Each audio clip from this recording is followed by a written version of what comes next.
ધોરણ 6 વિષય ગુજરાતી એકમ નંબર 15 રૂપિયા. આ એકમનું સ્વઅધ્યયન પોથી સોલ્યુશન માર્ગદર્શન મેળવીએ. અહીંયા તમને માર્ગદર્શન આપવા માટે આ વિડીયો તૈયાર કર્યો છે. અહીંયા વ્યક્તિગત ચેનલ છે, વ્યક્તિગત વિચારો હોઈ શકે. તમારે ફક્ત માર્ગદર્શન માટે આનો ઉપયોગ કરવાનો છે. જોઈએ આપણે પ્રશ્ન નંબર 1. પ્રશ્ન નંબર 1ની અંદર સૂચના છે, ઉદાહરણ મુજબના શબ્દો અને તેના અર્થ લખો. આગગાડી, તો આગથી ચાલતી ગાડી. યાદ રાખજો, માર્ગદર્શન માટે વિડીયો બનાવ્યો, સરસ અક્ષર હોવા જોઈએ. તમને પહેલું એ અહીં શીખવવાનું છે. બીજું, તમારા જ્યારે પણ પ્રશ્ન લખો જવાબ, ત્યારે એની સૂચના ખાસ પહેલાં વાંચી લેવાની છે. હવે અહીંયા આપણે જોઈએ માર્ગદર્શન. તો એમાં નંબર 1. તો નંબર 1ની અંદર ઘોડાગાડી. શું આપેલું છે? ઘોડાગાડી. તો ઘોડાથી ચાલતી ગાડી. બળદગાડી, તો બળદથી ચાલતી ગાડી. માલગાડી, માલ ભરેલી ગાડી.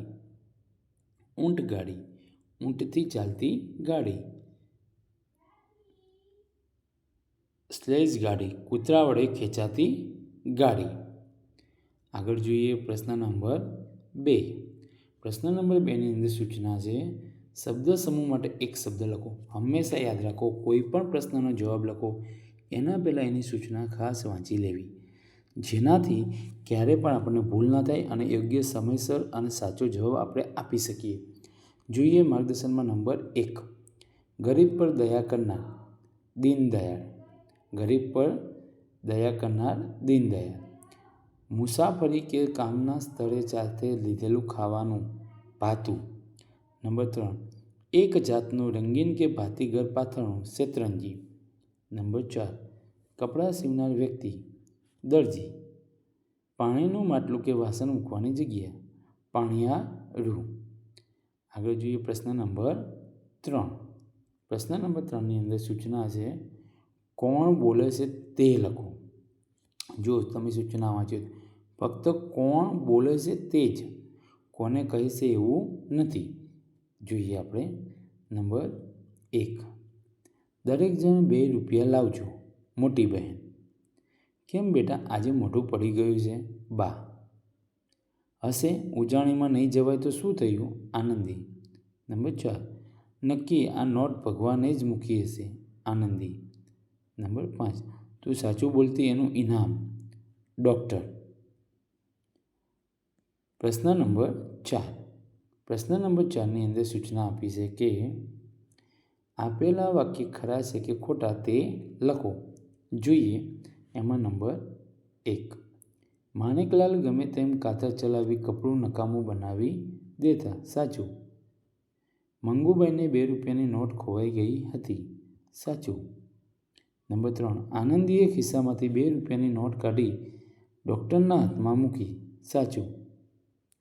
મંગુભાઈએ આનંદીને 2 રૂપિયા આપ્યા હતા. ખોટું. નંબર 5.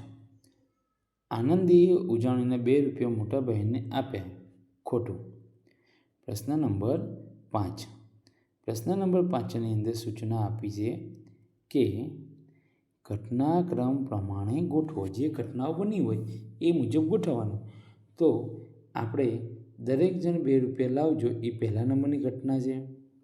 ત્યાર પછી નંબર 2, તો બીજા નંબરની ઘટના છે એ છે 2 રૂપિયાની વાત સાંભળી આનંદીનું મોઢું પડી ગયું. ઘટના નંબર 3, હશે ઉજાણીમાં નહીં જવાય તો શું થયું? ત્યાર પછી ઘટના નંબર 4 અહીંયા આપેલી છે. તો સવારે ઉઠીને તે પોતાની બા સાથે દવાખાને ગઈ. નંબર 5, ડૉક્ટરે એના પર્સમાંથી 2 રૂપિયા કાઢી આનંદીને આપ્યા. અને નંબર 6, આનંદીએ સૌથી પહેલી જઈ ઉજાણીના 2 રૂપિયા મોટા બહેનને આપ્યા. પ્રશ્ન નંબર 6 જોઈએ તો એમાં સૂચના આપવામાં આવી છે કે નીચેના શબ્દોના આધારે કૌંસમાં આપેલ વિરામચિહ્નનો ઉપયોગ કરી વાક્ય લખો. બેટા મોઢું, તો કેમ બેટા આજે મોઢું પડી ગયું છે? એવી જ રીતે નંબર 2, નોટ અને ભગવાન. નક્કી આ નોટ ભગવાને જ મૂકી હશે. એમાં જે વિરામ ચિહ્નો છે એ આ છે, અહીંયા પણ આવા છે. આ પાકા કરી લખવાના, ત્યાર પછી જ લખવાનો પ્રયત્ન કરવાનો. નંબર 3. નંબર 3ની અંદર જોઈએ તો સાચું ઇનામ. તું સાચું બોલી એનું ઇનામ. ચોરી નારાજ. શાળામાં ચોરીની ઘટના બની. શિક્ષક ખૂબ નારાજ થયા. રડે આનંદી. આનંદી રડવા જેવી થઈ જાય છે. ડૉક્ટરે પૂછ્યું, કેમ રડે છે આનંદી? પ્રશ્ન નંબર 7. પ્રશ્ન નંબર 7ની અંદર કીધું છે, નીચેના પ્રશ્નોના જવાબ લખો. આનંદી કેમ બહુ અડખાઈ ગઈ હશે? આનંદી ક્યારે ગાડીમાં બેઠી ન હતી. શાળામાંથી બાલારામ પ્રવાસે જવાનું હતું. આ પ્રવાસ આગગાડીમાં થવાનો હોવાથી પર્યટનનું નામ સાંભળીને આનંદી બહુ હડખાઈ ગઈ હતી. નંબર 2. નંબર 2ની અંદર પ્રશ્ન છે, આનંદીના પિતાજી વિશે 2-3 વાક્યો લખો. જો અહીંયા તમારે સરસ અને સુંદર અક્ષરે લખવાનું છે, એ પણ ધ્યાન રાખવાનું છે. એ માટેનું પણ માર્ગદર્શન છે. જો અહીંયા પણ અમે સરસ અને સુંદર અક્ષરે લખવાનો પ્રયત્ન કરેલો છે, અને એ પણ ચેકચાક વિના. જોઈએ, આનંદીના પિતાજી માણેકલાલ ધંધે દરજી હતા, પણ તેમનું મગજ અસ્થિર થઈ ગયું હતું. સે ગાંડાની ઇસ્પિતાલમાં મૂકવા જેવા ન હતા, પણ આખો દિવસ અર્થ વગરનો બબડાટ કર્યા કરતા. એમણે સીવવાનું કામ બિલકુલ છોડી દીધું હતું. નંબર 3. આનંદીના કુટુંબનું ભરણપોષણ કોણ કરતું હતું? કેવી રીતે? આનંદીના કુટુંબનું ભરણપોષણ તેની બા કરતી હતી. તેની બા બટન કરતી, ગદલાને કે ઓશિકાને ખોળા સીવતી, ગલે ઝભલા કે ચણિયા જેવા સહેલા કપડાં સીવતી. ડૉક્ટરના દવાખાનામાં પણ તે કામ કરવા જતી હતી. નંબર 4. આનંદીએ ભગવાનને શા માટે પ્રાર્થના કરી હશે? આનંદીની આર્થિક પરિસ્થિતિ ખૂબ જ નબળી હતી. તેને શાળામાંથી જતા પર્યટનમાં જવું હતું. તે માટે તેને 2 રૂપિયાની જરૂર હતી. તેની બા પાસે 2 રૂપિયા હતા નહીં. આથી આનંદી ભગવાનને પ્રાર્થના કરે છે કે મને 2 રૂપિયા મળે. નંબર 5. 5 નંબરની અંદર કીધું છે, આનંદીએ ખિસ્સામાંથી 2 રૂપિયાની નોટ કાઢી ડૉક્ટરને કેમ આપી? ડૉક્ટરે આનંદીને કહ્યું કે મંગુબાઈની 2 રૂપિયાની નોટ ખોવાઈ ગઈ છે. તને જડી છે? આનંદીને નોટ મળી હતી. તે વિચારે છે કે જો હું આ નોટ રાખી લઉં તો તે ચોરી કહેવાય. ભગવાન અને મા નારાજ થાય. તેથી મારે આ નોટ જેની હોય તેને આપી દેવી જોઈએ. તેથી તેણે નોટ ડૉક્ટરને આપી દે છે. પ્રશ્ન નંબર 8. પ્રશ્ન નંબર 8ની અંદર સૂચના છે કે વાક્યમાંથી ક્રિયાપદને શોધીને તેનો કાળ લખો. આનંદી ચોપડી વાંચતી હતી. વાંચતી હતી. હતી એટલે ભૂતકાળ. ધ્યાન રાખજો, હવે હતી, હતો, હતું એ બધું આવે ત્યારે આવશે ભૂતકાળ. ત્યાર પછી છે તો આવશે વર્તમાનકાળ, અને છે, સે, કરશે એવું આવે તો ભવિષ્યકાળ. જોઈએ આપણે તો એમાં નંબર 1, પંખો ફરે છે, તો એમાં ફરે છે અને વર્તમાન કાળ. દોડતો હતો એટલે હતો આવ્યું એટલે શું આવ્યું? ભૂતકાળ. યાદ રાખજો. ગીત ગાશે, ગાશે એટલે ભવિષ્ય કાળ. વહે છે તો વર્તમાન કાળ.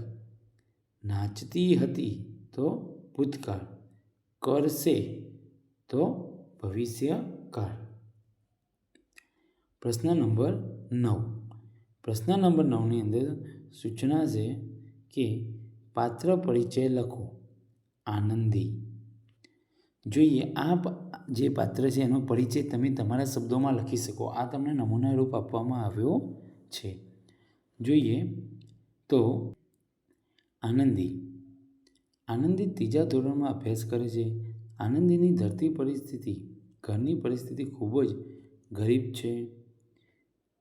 તેની માતા નાના મોટા કામ કરીને પરિવારનું ગુજરાન ચલાવે છે. આનંદીના પિતા સીવવાનું કામ કરતા હતા, પરંતુ મગજની અસ્થિરતાના લીધે તે હવે કામ કરી શકતા નથી. આનંદીને શાળામાંથી પ્રવાસમાં જવાનું હતું, પણ ₹2 ફી ભરવાના તેની પાસે ન હતા. તેને એક દવાખાનામાંથી ₹2ની નોટ મળે છે. તેને તે નોટ રાખી લેવાનો વિચાર આવે છે. લાંબી ગડમથલ બાદ તે નક્કી કરે છે કે મારે તે ₹2 તેના માલિકને પાછા આપવા જોઈએ. પ્રશ્ન નંબર 10. પ્રશ્ન નંબર 10ની અંદર સૂચના છે કે તમારા યાદગાર પ્રવાસ વિશે 8-10 લીટીનું વર્ણન કરો. અહીંયા જે પ્રવાસ આપેલો છે એની જગ્યાએ આ તમને નમૂના રૂપ આપવામાં આવે છે, પણ અહીંયા તમારે તમારો જે પ્રવાસ હોય એના વિશે વાત કરવાની છે. તમારી શાળામાં કોઈ પ્રવાસનું આયોજન થયું હોય અને એ પ્રવાસમાં તમે ગયા હોય તો એ પ્રવાસનું લેખન તમારે અહીંયા તમારા શબ્દોમાં કરવાનું છે. આ તો ફક્ત તમને નમૂના રૂપ આપવામાં આવ્યું છે કે તમે જ્યારે પ્રવાસમાં ગયા હોય ત્યારે આવું લખાણ લખી શકાય. તો અહીંયા આપણો આ એકમનો સ્વઅધ્યયન પોથી સોલ્યુશન માર્ગદર્શન પૂર્ણ થાય છે. તમને આ વિડીયો ગમ્યો હશે અને આવા જ માર્ગદર્શન વિડીયો મેળવવા માટે અમારી સાથે જોડાયેલા રહેવા માટે ચેનલને સબસ્ક્રાઈબ કરી નાખજો અને આવા વિડીયો માર્ગદર્શનના મેળવતા રહેજો. આવજો.